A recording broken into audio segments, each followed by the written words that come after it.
Well, good evening. It's a very controversial topic, this. I'm incredibly keen to hear what you have to say about it. So, today, King Charles appeared to show support for Ed Miliband. Now, I wonder if His Royal Highness has just made a big mistake.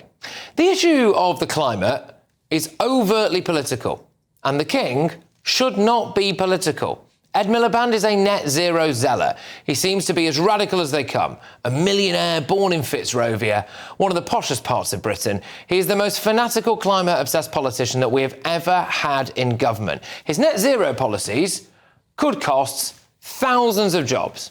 Today, he was all over the news for his bonkers policy about potentially charging people in the south of England more for their energy by using so-called zonal electricity prices that differ by region. Something this morning that he denied as copper-bottom nonsense, although a spokesman for his energy security and net zero department said that it is considering it. So, you know, pick the bones out of that one. And even Dale Vince, the former Labour donor, has branded zonal pricing a terrible idea. Ed Miliband had to be pressured into banning solar panels built by Chinese slaves.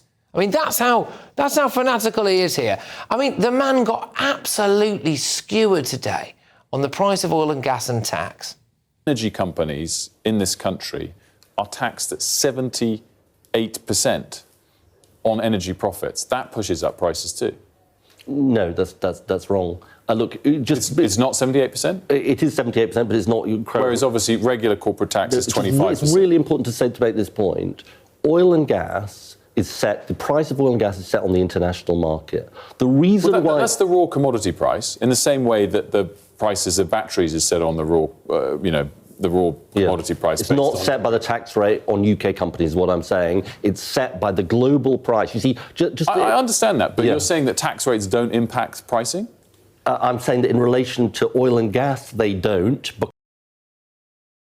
Yeah, they do, actually. By the way, this is the same Ed Miliband who seemingly refused to come on GBNews again this morning. He is desperate to hit radical net zero targets by 2030 that could make millions of people poorer, drive up your bills, stunt economic growth, and achieve absolutely nothing when it comes to global carbon emissions. Now, I know you've all seen this clip a million times, but let's just remind ourselves, because this is the guy we're talking about here.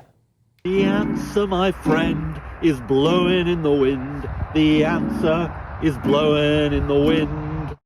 Just to emphasise that the climate issue is overtly political, Reform's Nigel Farage has criticised Mr Miliband. We've already reduced our carbon emissions by 50% since 1990, more than any other country in the world. But forgive me, just for clarity, Mr Farage, I don't want to interrupt you. I want to make you to make an argument. We've done it by Do you want to scrap all targets? Do you think there's no need for climate change policy at all? I think we should scrap the net zero targets. Yes, absolutely. Tory leader Kemi Badenoch has criticised him as well. A big chunk of our existing bills are not direct energy costs. People are struggling to pay them. Businesses, especially manufacturing businesses, are closing down, and there is no real plan for bringing costs down. And yet today, King Charles provided Ed Miliband with a letter to read out at today's Energy Security Summit. And many people will see it as support for what Red Ed wants to do. This is the message from King Charles.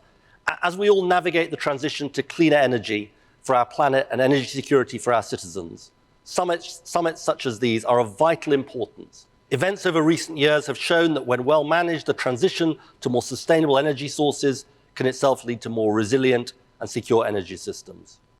Now, there is a school of thought that says that Ed Miliband, the Labour government, has been using the King here, OK? And that is obviously a problem. But I don't think there's any way our late Queen would have done that. Should King Charles have got involved? Let's get thoughts of my panel. We've got journalist Emily Sheffield, former Labour advisor, Matthew Lars, the senior political correspondent at the Daily Express, is Christian Calgie. Christian, I'll start with you again on this. Do you think the King's dropped a clanger here? Yeah, I think it was deeply stupid on both parts. I expect it from Miliband, but I don't know what the king's playing at. I mean, I remember when he became king, one of the first things he said in that first address to the nation following the death of the Queen was, yes, I've championed a lot of causes over my life, but I now leave them behind. They're for others to take forward.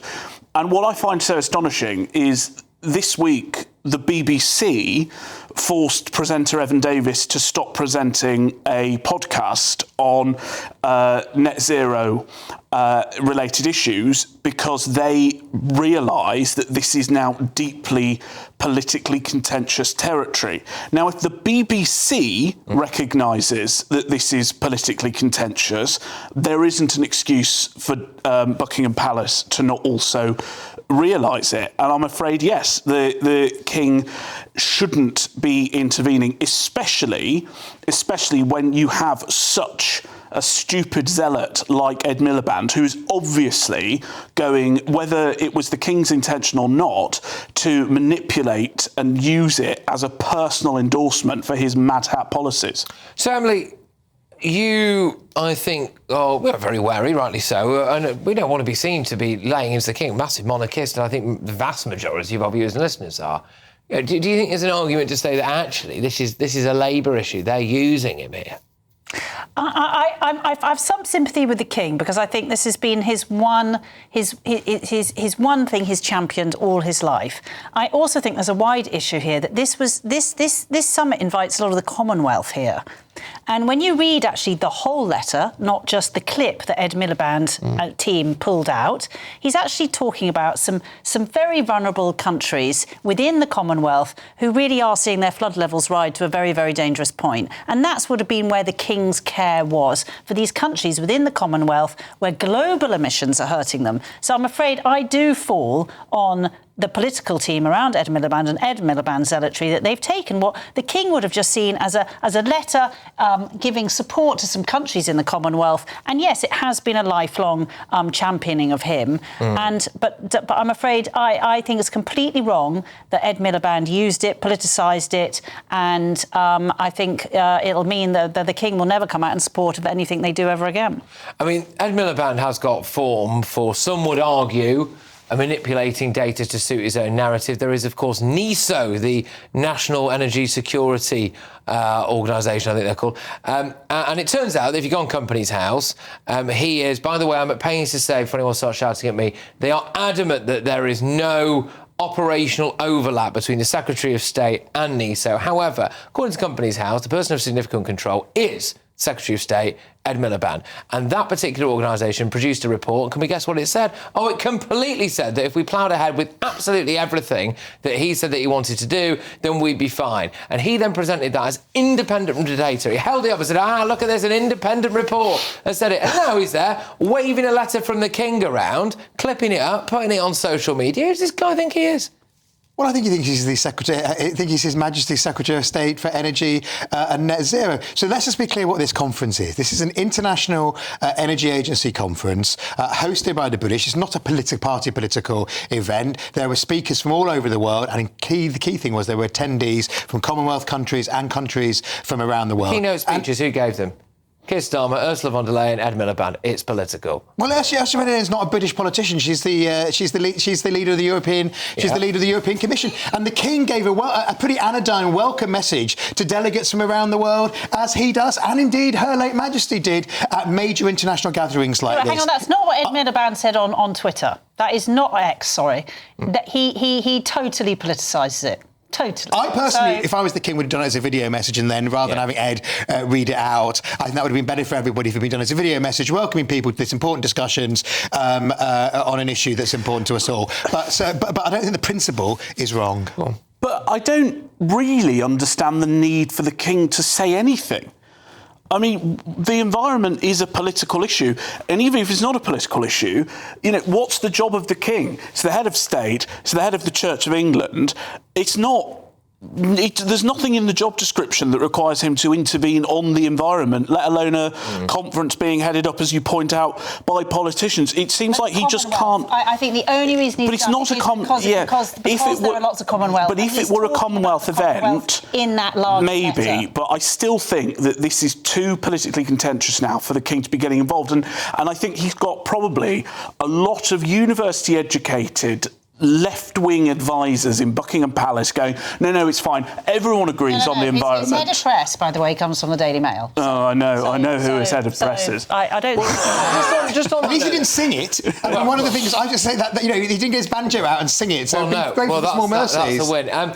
Just to say, I'm keen to get your views on this, Emily. So the King is getting a lot of this now. It's the Not My King Brigade, OK? And we do have a little clip of just some of the many instances where the King has come face to face with people who essentially hate him. My King!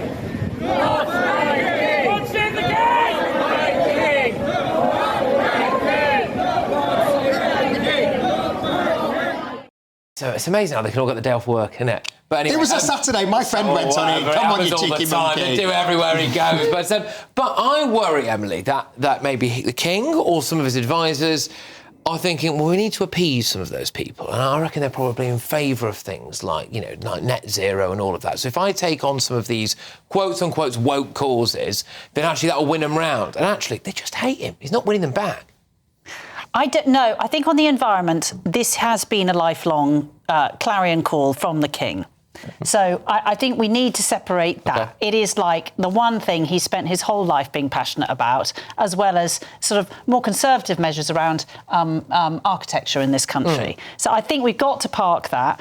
I don't think... I mean, the King's popularity is huge at the moment, and I think, actually, they've been handling his press incredibly well in the last 6 months. If you think what was going on before... towards the end of our Queen's reign, I mean, the royal family was in a complete state. We had all the problems with Harry. I think we're going through quite a calm royal... They've always been nutters. He does need to be really careful because... we just ignore them. I've also just remembered, of course, that the King went on a visit of a housing estate with Keir Starmer and Angela Rayner a month or two ago. I would be really careful. If I were advising him, I'd say you need to start distancing yourself from your government because this is a bit too touchy-friendly. Is there a possibility? I'm just going to ask this. I've forgotten that. But is there a possibility, with that in mind, and with some of these, that maybe King Charles is just a massive lefty? Well, it's possible. Of course, he can't vote. What it is. But maybe take over for Sadiq could stand to be mayor of London. I mean, look, I think, I'm not sure I would describe them as nutters. There's a good 25% of the population, it varies sort of 20-25% of the population who are Republicans. And of course, young people, the environment is a cause that every poll says that young people are deeply passionate about. So I think he does have some regard to being, he's not just, the defender of all the faiths. He's got to be the defender of all of his. Remember, we're subjects, not citizens still. Of course, net zero is the predominant faith in Britain now. Well, actually, I'm surprised. We did have a church service for our beloved NHS at one point, so I'm sure it's probably only a matter of time before we have it. The BBC put out an article, by the way, which might be on one of the front pages, about this heat wave that we're due to get next week. The heat wave is 3 degrees warmer than room temperature. We'll be boiling in our own sweat, won't we, on this one? But so you're very much in the camp that you think that maybe Labour is shamelessly using the King a bit here, really. Yes. But Buckingham Palace needs to... Because I'm a massive monarchist and I won't say anything against the King. Never said a word against the you're Queen of the view either. that they're both a bit flawed, maybe a bit of naivety from Buckingham Palace and a bit of shamelessness. Yeah, but I'll reiterate, I mean, I think I probably have been a bit critical of the King this evening. I am a monarchist, I don't say, but You're off to the tower, Christian. I know, I'm trying to row back here desperately. No, I think the reason why some people are not necessarily critical, but a bit sceptical at times, is because you want to see the continuation of the monarchy, and you don't want to see... Exactly, I'm just concerned about protecting it from itself sometimes. Just on the Ed Miliband issue itself, generally, forget the piece of paper that he had there, really. I mean, he's gone absolutely feral, hasn't he, Ed Miliband, with everything that he wants to do. I mean, thousands of jobs. I never thought I'd see a Labour minister essentially celebrating the loss of thousands of jobs, especially in working class jobs. Well, you've just seen the government take serious action to save British Steel in Scunthorpe, and I think you are going to see a battle inside there's a battle going on inside the government. They've not saved British Steel yet, and they're still doing their mad net zero plan. The Conservatives are doing as well. I think there is a question about you've got to bring down energy bills, and that's going to be particularly for industry as well as for hard-pressed households. But in order to preserve, as you say, working class jobs, and that's a battle that's going on inside the government. Let's see who wins. Remember, he kept his mouth quiet on Heathrow. Who's going to win, Morgan McSweeney or Ed Miliband? I bet Morgan McSweeney. I think you're probably right to put your money on Morgan over Ed. They've got the hard labour movement they're coming out, which is talking about reindustrialisation. They know that the next election is really going to be fought against reform, because that's going to be their worry, that the Reform and the Conservatives get together and form a government.